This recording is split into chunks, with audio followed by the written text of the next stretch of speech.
Salut à tous et bienvenue sur le Top Découvert. Beaucoup d'inventions ont radicalement changé notre existence. Prenez par exemple des inventions comme le smartphone ou Internet. Pourrions-nous aujourd'hui nous passer de ces inventions? Et pourtant, il y a dans l'histoire des inventions qui, malgré leur caractère tout à fait exceptionnel, ont complètement disparu. Voici 10 de ces inventions, des inventions extraordinaires qui ont complètement disparu. Mais avant de commencer, n'oubliez pas de cliquer sur la barre des notifications afin de ne rien manquer et surtout de vous abonner si ce n'est pas encore le cas. C'est parti.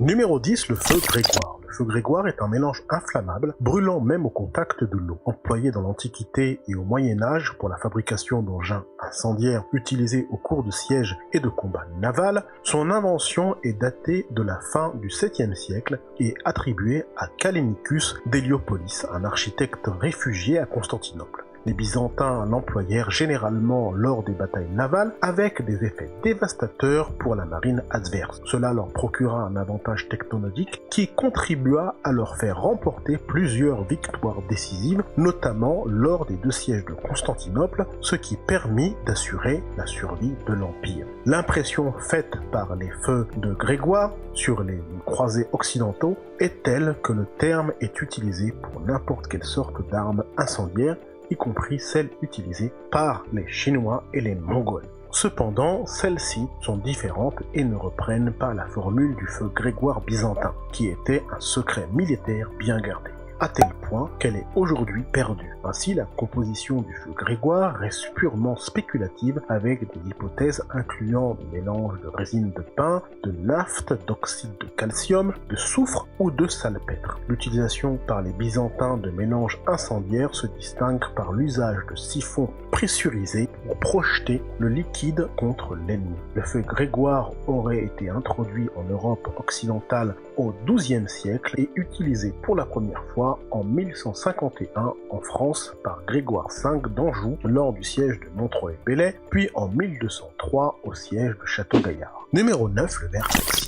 Il existe 3 anciens témoignages sur une substance connue comme le vitrum flexible, le verre flexible, qui ne sont pas assez clairs pour déterminer si cette matière a réellement existé. L'histoire de son invention est racontée pour la première fois par Pétrone. Il écrit à propos d'un verrier qui a présenté à l'empereur Tibère un récipient en verre. Il a demandé à l'empereur de le rendre, puis l'a jeté par terre. Le verre ne s'est pas cassé, il n'avait qu'une bosse et le verrier n'a eu qu'à le marteler légèrement pour lui rendre sa forme. Craignant la dévaluation des métaux précieux, Tibère aurait ordonné que l'inventeur soit décapité pour que le secret du vitre flexible meure avec lui. Numéro 8, l'acier de Damas. Jusqu'à la fin de la Renaissance et depuis l'âge de bronze, les guerriers utilisaient des épées comme armes. Étant le moyen de défense et d'attaque le plus répandu dans les armées, la qualité de l'épée était déterminante quant à l'issue d'une bataille ou d'un duel. C'est pourquoi plusieurs siècles durant, les armées persiques se distinguèrent lors des guerres les opposant aux occidentaux.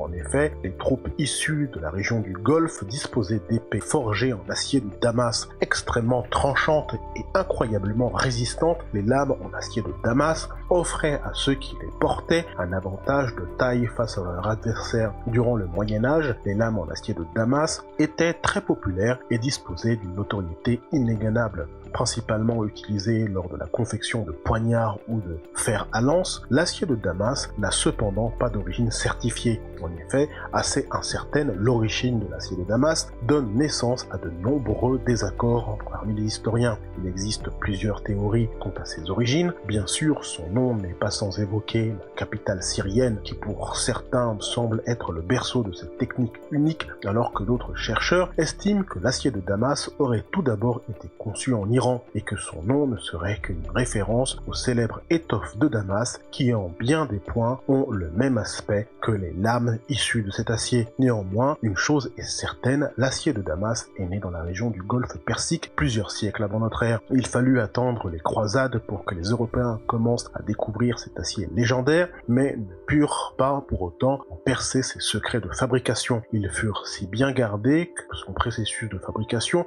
disparut aux alentours de 1750, en même temps que ces forgerons de renom au savoir-faire unique et ancestrale. Numéro 7, la coupe de Lycurgue. La coupe de Lycurgue est une coupe romaine en verre datant du IVe siècle. Sa notoriété provient de sa faculté de changer de couleur en fonction de son exposition à la lumière. Son nom lui vient du thème qu'elle représente, un épisode d'un mythe raconté par l'Iliade sur Lycurgue, le roi de Thrace, du 8e siècle avant notre ère. Elle est conservée au British Museum. Ce gobelet vieux de 1600 ans montre que les Romains étaient des pionniers de la nanotechnologie. En effet, en 1990, lorsque les chercheurs anglais ont examiné des fragments cassés au microscope, ils ont découvert que les artisans romains étaient des pionniers de la nanotechnologie. Ils avaient imprégné le verre de particules d'or et d'argent, broyées jusqu'à ce qu'elles soient aussi petites que 50 nanomètres de diamètre. Le mélange exact des métaux précieux suggère que les Romains savaient exactement ce qu'ils faisaient, ce qui est incroyable à leur époque. Numéro 6, la matière Starlight. Dans les années 70, Maurice Dord, chimiste amateur,